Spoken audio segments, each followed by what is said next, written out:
Commander Jake Morrison stood by the large window of the diplomatic ship called Horizon's Edge and watched the bright colors of hyperspace move past him like a river of light.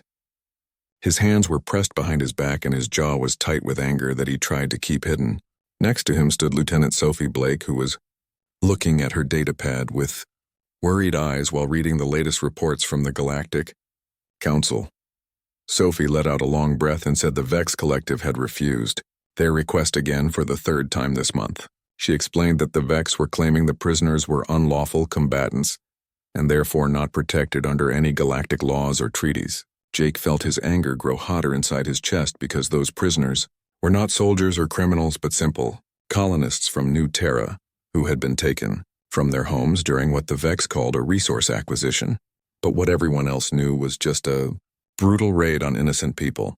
The prisoners included 47 humans, and among them were 16 children who had been held in cold metal cells for 3 long months. Jake had seen the intercepted footage that intelligence officers had smuggled out from inside the Vex prison station called Kelvar. He had watched Vex guards torture a 12-year-old girl just for their entertainment, while her mother screamed and begged them to stop. That footage had been burned into his mind, and he saw it every time he closed his eyes at night. Sophie said quietly that Command wanted them to continue following diplomatic channels and filing formal protests through the proper procedures.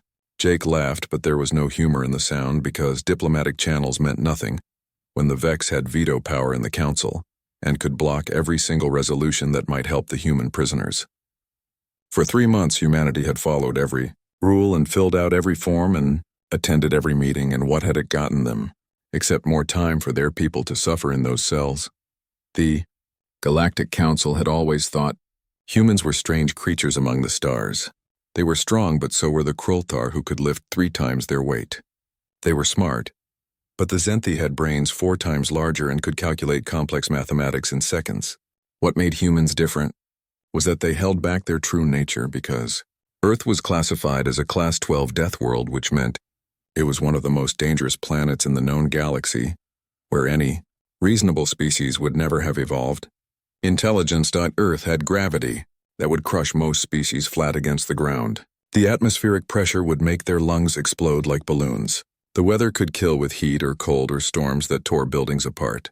The wildlife ranged from merely deadly to absolutely terrifying, with creatures that hunted in packs or possessed venom that could drop a creature in seconds or had teeth and claws designed by evolution to tear and rend.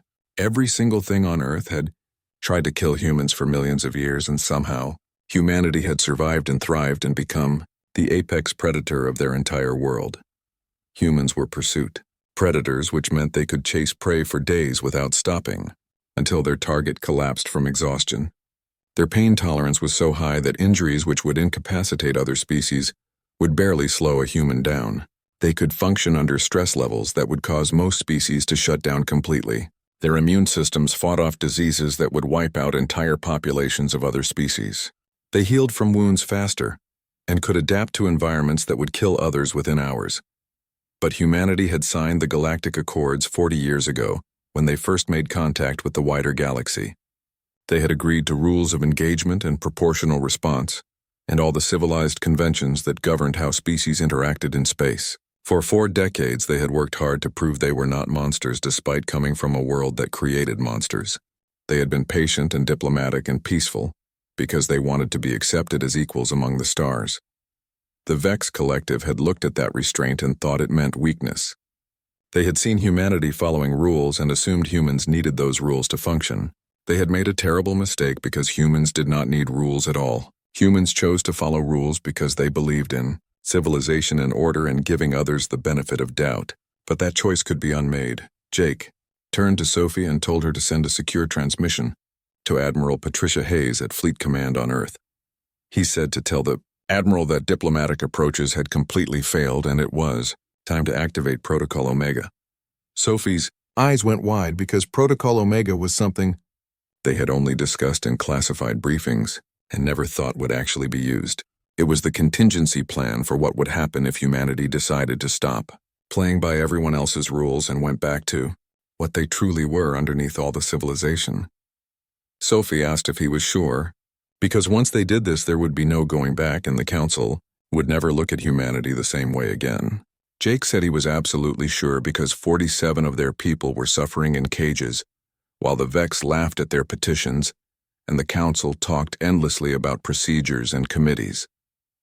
He said no more waiting and no more begging and no more playing nice while their children starved and bled. Sophie hesitated for only a moment before nodding and tapping commands into her datapad.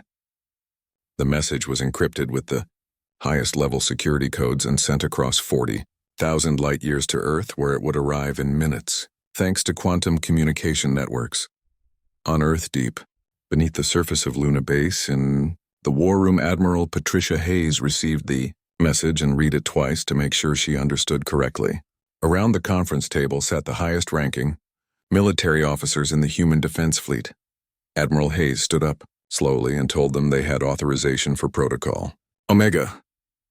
She said that as of this moment, humanity was no longer bound by the civilized conventions of the Galactic Council. She paused and let her words sink in before saying they were going back to what they did best, and they were going hunting. The room fell completely silent for several long seconds. Then one by one the officers began to smile, and they were not friendly smiles but the smiles of predators who had been caged for too long and were finally being released.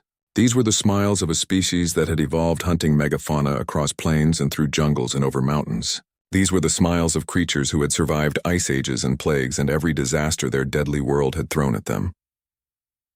Captain Ryan, Foster of the strike carrier Valiant, stood first and said he would assemble his raider teams immediately, and they could be at Kelvar Station in 36 hours ready to extract the prisoners. Admiral Hayes shook her head and said no, because they were not just raiding Kelvar Station. She said they were taking it completely and utterly, and then they were going to show the Vex Collective what humanity looked like when they stopped being polite. She activated the holographic display at the center of the conference table, and it showed the Vex Collective territory, which included 300 star systems marked in purple across the map. She said this was where humanity had been patient and filed complaints and waited for justice that never came.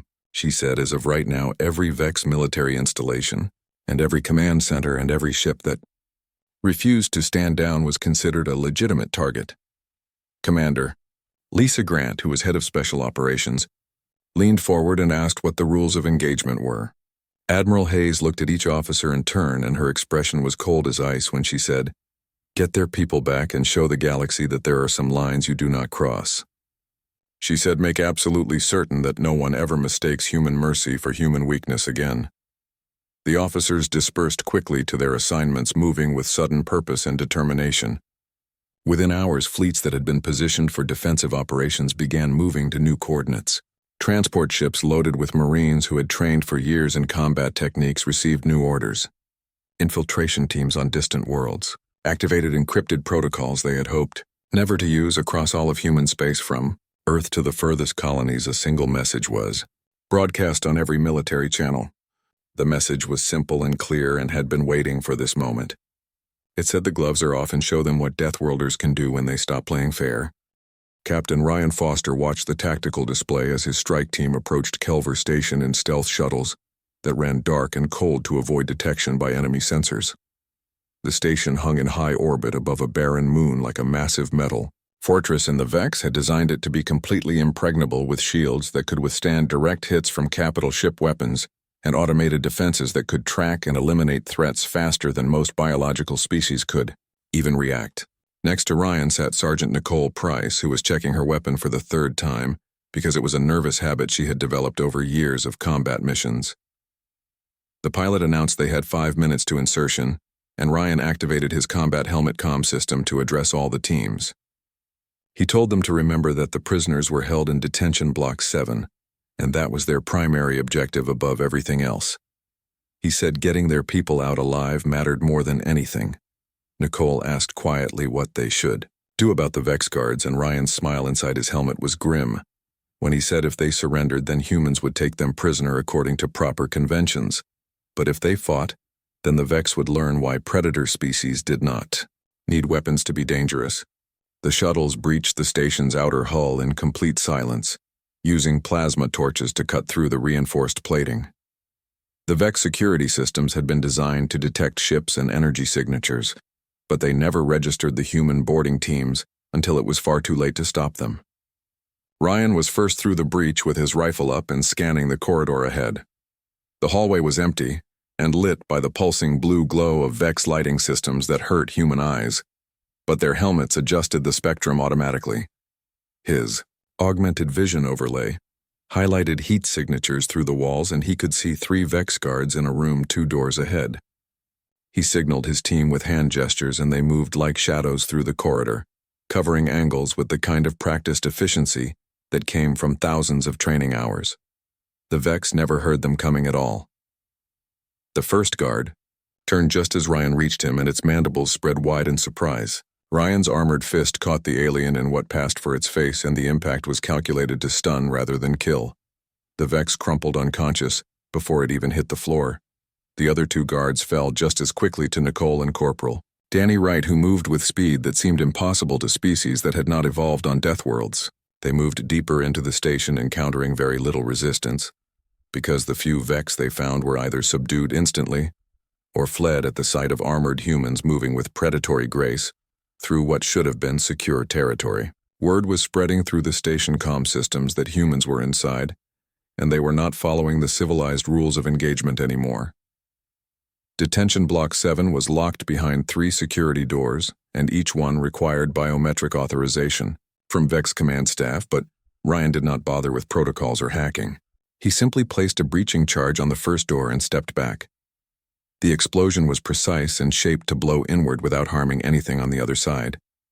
The door buckled and fell away, revealing a corridor lined with cells on both sides. Ryan's thermal vision picked up human heat signatures immediately, and he counted 47 of them clustered in various cells throughout the block. His heart rate spiked with relief because all of them were alive, even though intelligence had warned they might find some dead.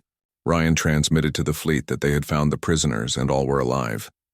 As they moved down the corridor, opening cells with door override codes provided by intelligence officers, Ryan felt his relief turn to cold rage that made his hands shake. The prisoners were emaciated, with skin stretched tight over bones and covered in bruises and burns from torture. Several could barely walk on their own and had to be supported by Marines. A young girl who looked maybe 10 years old flinched away when Nicole tried to help her up, and the girl was whimpering in terror. Nicole removed her helmet so the girl could see her face and spoke softly. She said it was okay because they were humans and they had come to take everyone home. The girl stared at her for a long moment as if she could not believe what she was seeing, and then burst into tears and wrapped her thin arms around Nicole's neck. Nicole held her gently, and Ryan had to force himself to stay focused because emotions were a luxury he could not afford right now while they were still in hostile territory. Ryan ordered his Marines to get the prisoners to the shuttles because medical teams were standing by on the ships. As the evacuation began, Ryan's tactical display lit up with alerts showing Vex reinforcements converging on their position. Danny reported from the rear guard position that they had at least 60 hostiles and maybe more, including heavy combat units with plasma cannons. Ryan made a quick calculation and realized that with the prisoners, they could not move fast enough to avoid engagement. He ordered all teams to take defensive positions and said they would hold here until everyone was evacuated. The Vex came in, a coordinated assault expecting to overwhelm the human raiders with superior numbers because they had studied human tactics and knew that Earth soldiers preferred cover-based warfare with supporting fire. They were not prepared at all for what actually happened because the humans did not take cover behind walls or barriers. Instead, they advanced directly into enemy fire. Ryan led the charge with his powered armor absorbing plasma bolts that would have vaporized an unaugmented person. He closed the distance to the Vex line in seconds, crossing ground that should have been a kill zone, and crashed into their formation like a battering ram made of metal and fury.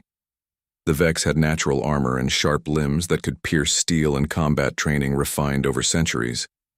Against most species, they were nearly unbeatable in close-quarters fighting, but humans had evolved on a planet where nearly everything wanted to kill them, and they had learned to fight back against creatures far more dangerous than themselves.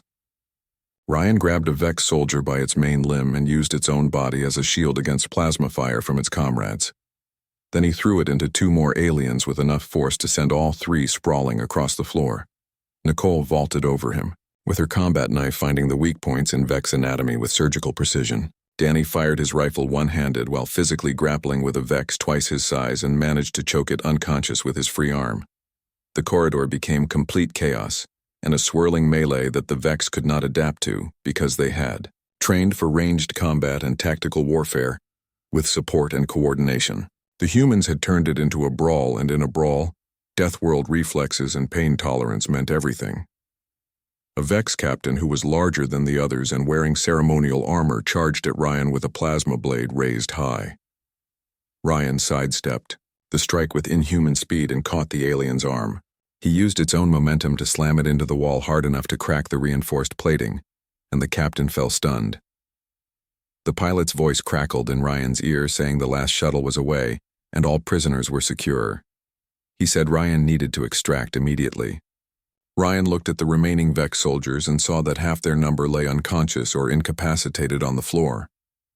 The rest were backing away with body language that screamed fear because they had just learned what happened when Deathworlders stopped holding back. Ryan ordered his team to fall back because they were done here. As they withdrew to their shuttles, the Vex did not pursue at all. They simply watched with trembling mandibles as the humans disappeared into the breach they had cut in the station hull. Ryan was the last one aboard his shuttle, and as it pulled away from Kelvar Station, he looked back at the facility, which was still intact, but had been thoroughly violated. Ryan transmitted on open channels to all Vex ships in the system. He identified himself as Captain Ryan Foster of the Human Defense Fleet and said they had recovered their prisoners. He said if any Vex vessel attempted to interfere with their departure, then humans would return, and next time, they would not be so gentle. The Vex fleet, which included 3 cruisers and a dozen escort ships, maintained their distance. They had monitored the raid and seen the ease with which humans had torn through their best defenses and best soldiers. The shuttles docked with the Valiant, and Ryan made his way to the medical bay, where the rescued prisoners were receiving treatment. He found the young girl who had clung to Nicole, and she was now cleaned up and wrapped in a thermal blanket. She was sipping hot broth while a medic checked her vital signs with gentle hands. The girl looked up at Ryan and smiled, and it was a tiny, fragile thing, but it was genuine. She asked if they were really going home, and Ryan knelt beside her bed. He said yes, they were going home and nobody was ever going to hurt her again. As he said those words, he meant them with every fiber of his being, because the rescue was just the beginning of something larger. The Vex Collective had crossed a line that should never be crossed, and humanity was about to remind the galaxy of a simple truth that everyone had forgotten. Mercy is a gift and not a guarantee, and humans had stopped giving gifts to those who abused them. The Galactic Council convened an emergency session within hours of the Kelvar Station raid, and the Grand Chamber, which was usually a place of measured debate and diplomatic maneuvering, was now in complete uproar. Ambassador Zekthar of the Vex Collective stood at the central podium, with all 4 of its eyes glowing bright with indignation and rage. The Vex ambassador's voice was high and shrill when it declared this was an outrage and an act of war because the humans had violated sovereign Vex territory and assaulted their military personnel. Ambassador Karen Walsh interrupted, in a voice that cut through the chamber like a blade. She said the Vex had kidnapped human children and held them in conditions that violated 17 separate articles of the Galactic Accords. She said the Vex had tortured them for entertainment. The human delegation seats were positioned in what the Council considered the junior section, befitting their relatively recent entry into galactic society, but when Karen stood, now her presence dominated the entire room despite her small stature compared to most council members. Karen continued, speaking, and her voice was eerily calm when she said that for 3 months humanity had followed proper procedure. She said they had filed formal complaints and requested arbitration and asked repeatedly for the council to intervene. She asked what had happened and answered her own question by saying nothing at all. She said the Vex had used their veto power to block every resolution, and they had laughed at human diplomatic appeals while children suffered. Council Speaker Vormon was a towering insectoid being who had held his position for decades, and he clicked his mandibles in what passed for a call to order. He said that while the Council sympathized with humanity's frustration, the humans had now violated the most fundamental principle of Council law, which was the prohibition on unauthorized military action within another member's territory. He said this could not stand and there would be consequences. Karen smiled and several species in the chamber shifted uncomfortably in their seats, because they had seen that expression on human faces before, and it usually came right before something terrible happened. She said the speaker was absolutely right that it could not stand. She said that was why effective immediately humanity was withdrawing from the Galactic Council and renouncing all treaties that bound them to council authority. The chamber erupted into chaos. Delegates from 36 species began speaking at once, and their translation systems created a cacophony of overlapping protests and questions that echoed off the high ceiling. Zekthar shrieked that humans could not simply withdraw because there were procedures and negotiations and proper channels. Karen said quietly that they had tried negotiations, and their children had been bleeding in Vex cells while the council negotiated endlessly about nothing.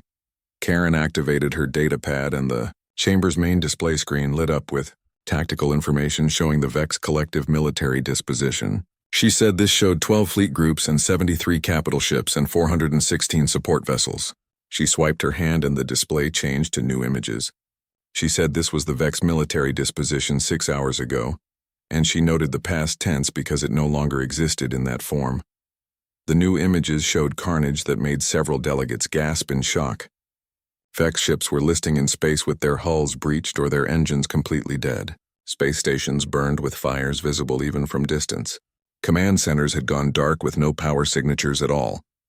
Council Speaker Vormund's usual composure shattered when he breathed the question of what humanity had done.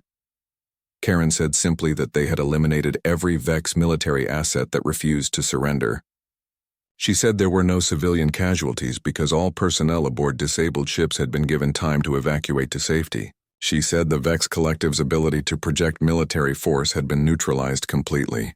The precision of the operation stunned the Council into complete silence because the humans had not attacked randomly but had surgically dismantled an entire species war machine in less than one standard day. Ambassador Krishan of the Zenthi Federation was one of the Council's eldest and most respected members and leaned forward with genuine curiosity. The Zenthi prided themselves on their tactical genius and their ability to outthink any opponent. Krishan asked how this was possible because their military simulations had suggested such an operation would take weeks of planning and cost thousands of ships in losses. Karen replied that those simulations were based on council warfare, which meant proportional response and rules of engagement, and concern for your own casualties. Her expression hardened when she said humans had stopped caring about any of those constraints. She explained that humans were pursuit predators who had evolved chasing prey until it collapsed from exhaustion. She said they did not stop and did not give up, and when someone threatened their children, they did not hold back at all. Lieutenant Commander Pete Harrison stood beside Karen, and he was a compact man with scars on his face and the cold eyes of someone who had seen too much combat in too many places. Pete said the Vex had made a critical mistake. He explained they thought because humans followed rules that humans needed them, but that was wrong.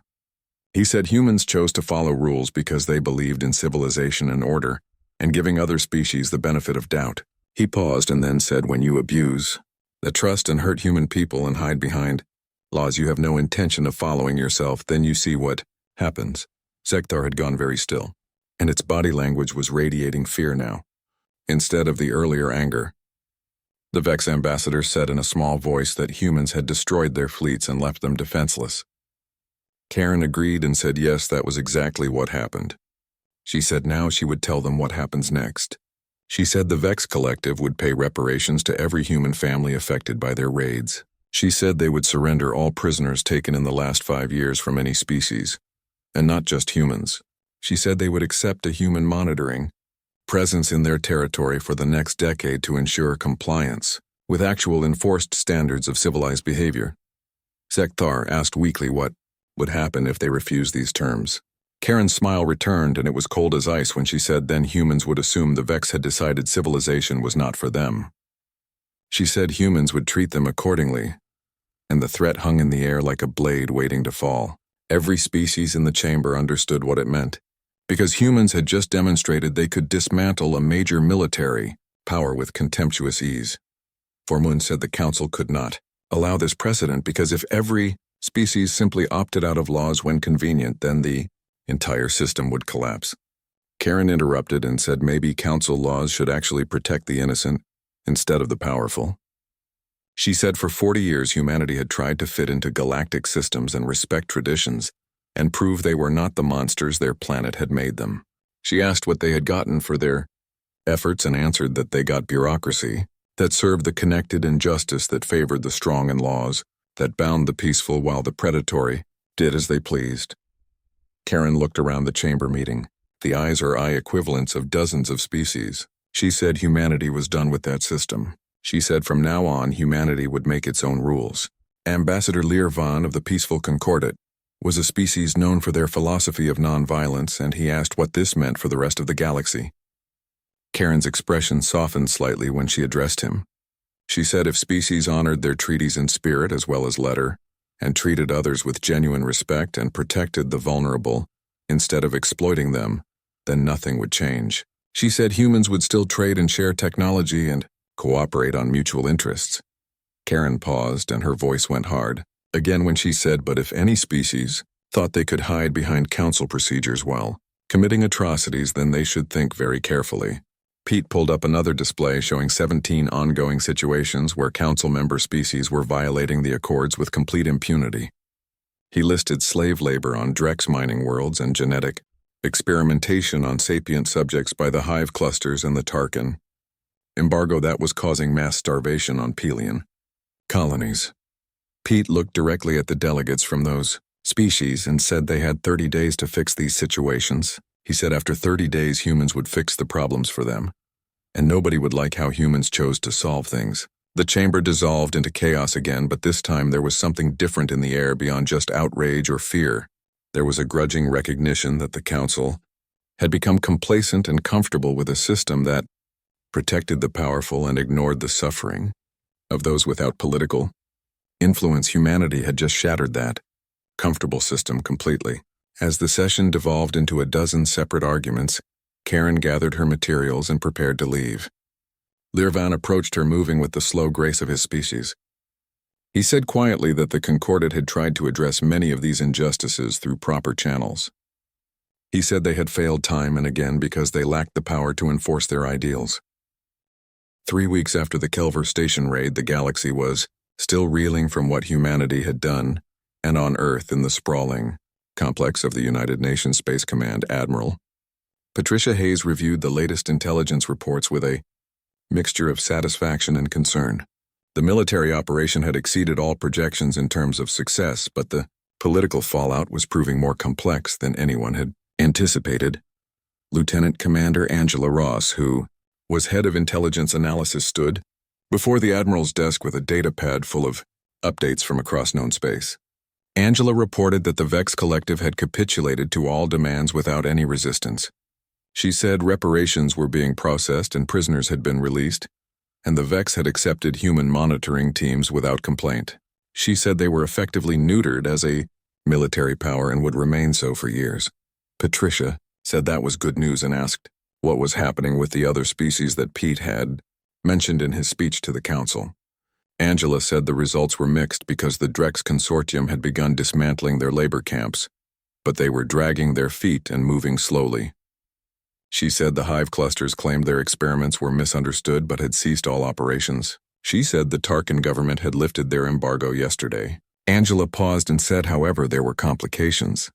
Patricia muttered that there were always complications and told Angela to continue. Angela explained that several council species had formed what they were calling the Mutual Defense Coalition. She said officially it was just a cooperative security agreement, but unofficially everyone knew they were terrified that humans were going to do to them what had been done to the Vex. Patricia leaned back in her chair and studied the star map on her wall that showed human space in blue, which was a respectable but modest chunk of the galaxy.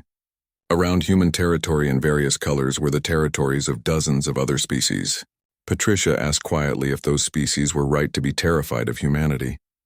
Angela hesitated and said she did not understand the question. Patricia said it was a serious question that needed a serious answer. She said humanity had just demonstrated that they could overwhelm any single council species militarily with ease. She said humans had withdrawn from the primary governing body of galactic civilization. She said they were dictating terms to sovereign nations. She asked again if other species were right to fear humanity. Angela considered her words carefully before responding. She said other species were right to fear human capabilities, but whether they needed to fear human intentions was a question that depended entirely on what humanity chose to do next. Patricia said exactly and pulled up a classified file on her screen. She explained this was an assessment from strategic planning, and they had identified 37 potential flashpoints where human interests might conflict with council species in the next decade. She said these included resource-rich systems and trade routes and colony sites. She said in every single scenario humanity had the military advantage. Patricia asked what was stopping humans from taking whatever they wanted. Angela said the same thing that had always stopped them, which was that humans were not conquerors and never had been. Patricia stood and walked to the window, overlooking the Luna base complex where below thousands of personnel moved with purpose maintaining the machinery of Earth's defense. Patricia said humanity needed a demonstration of their true intentions. She said something that showed they meant what they said about not being interested in domination, but only in justice. She said they needed it soon before fear turned into hostility, and hostility turned into war. Angela consulted her datapad and said there might be an opportunity in the Corvin system on the outer rim. She said there was a situation developing that could serve their purposes perfectly. Patricia told her to explain. Angela said the Corvins were a pre-spaceflight civilization that had just reached their atomic age. She said according to galactic law they were supposed to be left alone until they developed faster-than-light capability on their own. She said, but the Drex Consortium had set up a mining operation in their system and they were not being careful about hiding it. She said the Corvins had noticed unexplained phenomena like lights in the sky and ships disappearing when they got close to certain asteroids. Patricia frowned and said the council should have shut that operation down immediately. Angela said they had tried, but the Drex claimed it was a scientific outpost which was technically allowed under loopholes in the Protection of Developing Civilizations Act. She said the Council Oversight Committee was still investigating, which everyone knew meant they were doing nothing. Patricia said so the Drex were violating the spirit of the law while technically following the letter, and the Council was doing nothing about it while an innocent species was at risk of premature contact. She smiled coldly and said if humanity were to enforce the actual intent of the law, then they would be protecting a helpless species and upholding galactic principles better than the Council itself. She said it would demonstrate that human intervention in Vex territory was not just about protecting their own people. Angela nodded and said yes, that was exactly the opportunity. Patricia said to set it up, but this operation had to be completely clean. She said no collateral damage and no excessive force. She said humanity needed to show they could be precise as well as powerful. Angela started to say she would brief Captain Ryan Foster, but Patricia interrupted. She said no because Ryan and his team were raiders and this operation needed a different touch. She asked who they had that specialized in subtlety. Angela smiled and said she knew just the right person. 2 days later, Commander Laura Bennett received her orders aboard the stealth ship Whisper. Laura was a specialist in covert operations and the kind of officer who could infiltrate a hostile station and complete her objective and leave, without anyone knowing she had been there until it was far too late to stop. Laura studied the mission parameters, with her second-in-command, Lieutenant Marcus Cole, who was a veteran of more black operations missions than officially existed in any records. Marcus asked if they were going to sneak into a Drex mining facility and document their violations, and then what exactly. He asked if they were supposed to politely ask the Drex to leave. Laura grinned and said better than that. She said they were going to make it impossible for the Drex to stay. She pulled up the facility schematics that had been obtained by intelligence drones. She explained the Drex operation was entirely automated with minimal crew and mostly technical supervisors. She said they were using gravitational extractors that were banned in protected systems because of the electromagnetic interference they generated. Marcus realized that interference was what the Corvins had been detecting. Laura said exactly right. She explained the Drex had been cycling the extractors on and off to make it seem like natural phenomena, but they were getting greedier and running them longer. She said their job was to quietly sabotage the equipment so it failed catastrophically. But obviously, Marcus asked if that would not just make the Drex rebuild everything. Laura said not if the failure exposed what they had been doing. She said they were going to make sure the evidence was undeniable, with electromagnetic signatures that matched Corvin observations and dated logs of unauthorized extraction. She said then they would anonymously tip off the Council Inspection Committee. Marcus whistled softly and said this was forcing the Council to do its job instead of doing it for them. He said that was subtle and he liked it. The Whisper approached the Corvin system under full stealth protocols 3 days later. The ship was designed to be invisible not just to sensors, but to every method of detection the galaxy had developed. It drifted past the Drex mining station, like a ghost in the darkness. Laura led a small team aboard the facility during a crew shift change using cutting-edge infiltration gear that made them invisible to the station automated security systems. They moved through the corridors like shadows, placing monitoring devices and copying data files and subtly recalibrating the gravitational extractors to fail in specific ways. Marcus whispered that this was almost too easy because the Drex were not even trying to hide their violations. He said they had logs going back months of extraction operations in protected space. Laura replied while downloading files that the Drex thought no one would check. She said the Council was too slow and too bureaucratic to catch them. She said they were about to learn that things had changed. The sabotage was elegant and precise. Laura's team modified the extractor safety protocols so they would overload during the next activation cycle, but in a way that would look like aggressive overuse rather than outside interference. When the systems failed, they would generate an electromagnetic pulse visible from Corvin's surface and leave the station.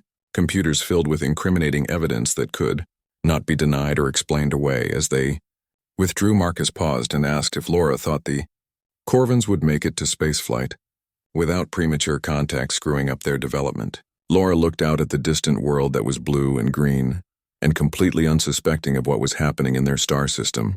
She said that was up to the Corvins themselves. 6 months after the Kelvar station raid, Ambassador Karen Walsh stood once again before the Galactic Council, but this time the atmosphere in the Grand Chamber was completely different from before. The Council had restructured itself in the wake of humanity's withdrawal, and the old veto system that had allowed powerful species to block any resolution they disliked had been abolished completely. Species found in violation of the Accords now faced actual consequences that were enforced by a reformed security apparatus that actually had teeth and authority. The protection of developing civilizations was taken seriously with regular inspections. Slave labor was actively prosecuted with real penalties. The reforms had not come from any moral awakening among council members. They had come from raw fear that if the council did not police its own members effectively, then humanity would do it for them, and nobody wanted that.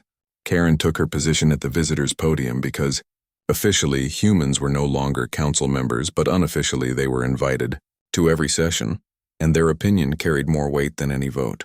Could Speaker Vorman said that Ambassador Walsh had requested this session and the council was prepared to hear her statement. His tone was considerably more respectful than it had been 6 months ago. Karen activated her display and said she was here to discuss what happens next. She said humanity had spent the last 6 months demonstrating what they were capable of doing. She said she thought it was time they talked about what humanity was actually trying to accomplish. Karen paused and let that statement sink in before continuing.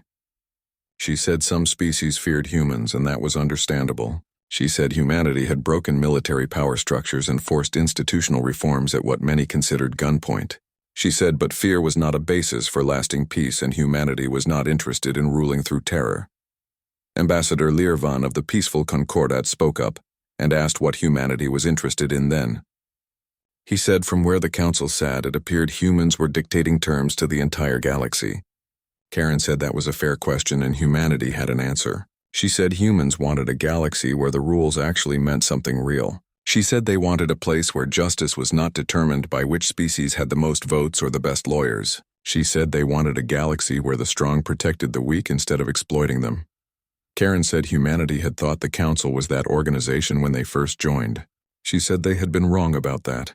She said, but that did not mean the idea itself was wrong, but only the implementation had failed.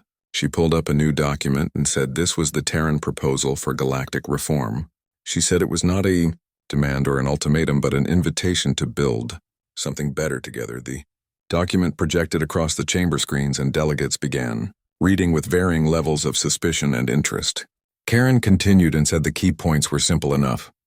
She said first there would be equal representation where species were not weighted by size or power, but by their adherence to established principles of justice. She said second there would be transparent enforcement where violations were investigated publicly and prosecuted consistently regardless of who committed them.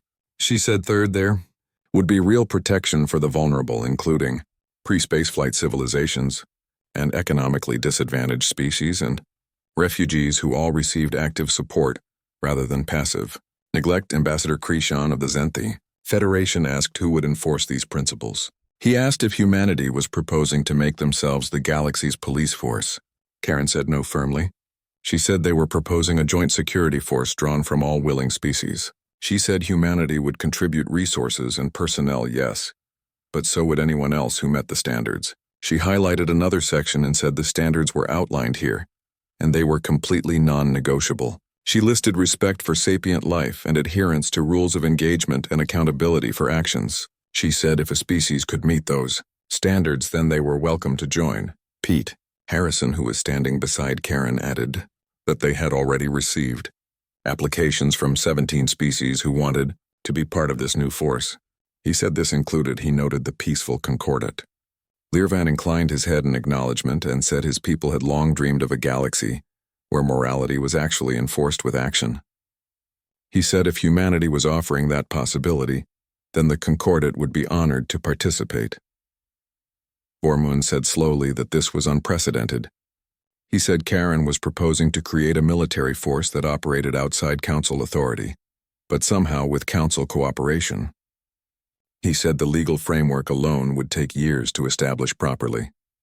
Karen said bluntly that they did not have years to waste. She said right now there were species suffering because the old system was too slow or too corrupt or too indifferent to help them. She said the legal framework could be worked out as they went along. She said what mattered most was that they started helping people immediately. Sekthar of the Vex Collective, who was much diminished and far less arrogant than before, raised a trembling appendage.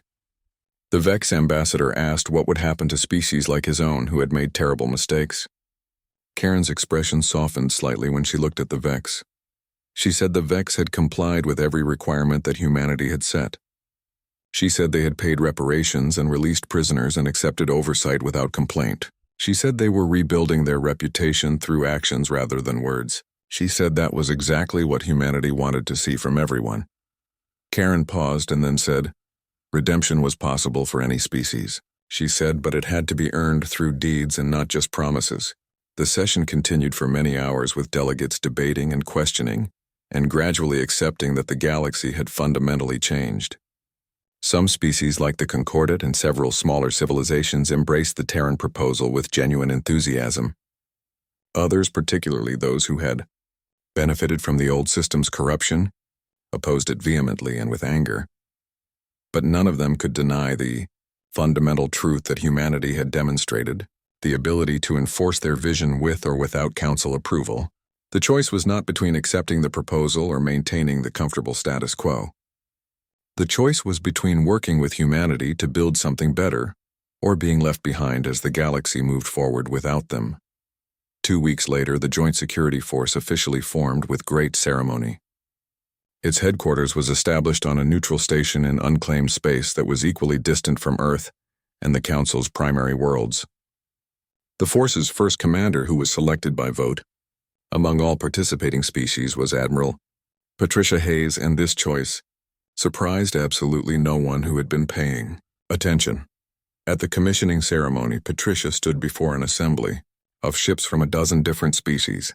Human vessels hung in formation beside Concordat peacekeepers, and reformed Vex defense ships, and even a few Zenthi tactical cruisers. Patricia's voice was broadcast across the entire fleet. When she said this force represented something genuinely new in galactic history, she said it was not a single species imposing its will, but multiple civilizations united by shared principles and common values.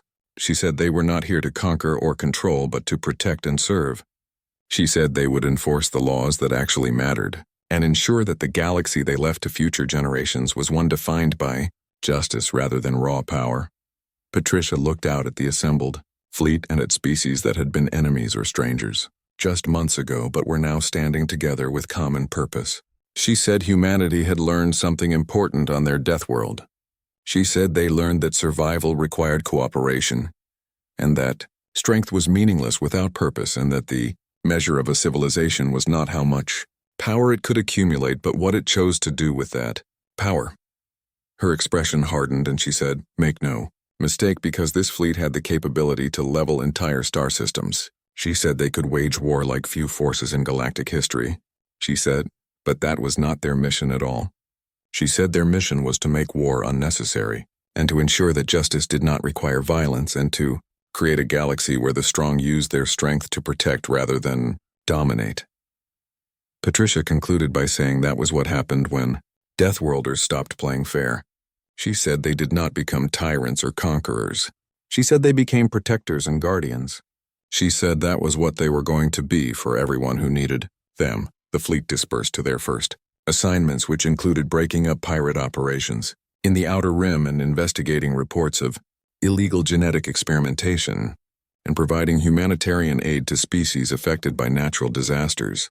Each mission was carefully chosen to demonstrate the Force's core values of precision and restraint, and an unwavering commitment to protecting the vulnerable from those who would exploit them.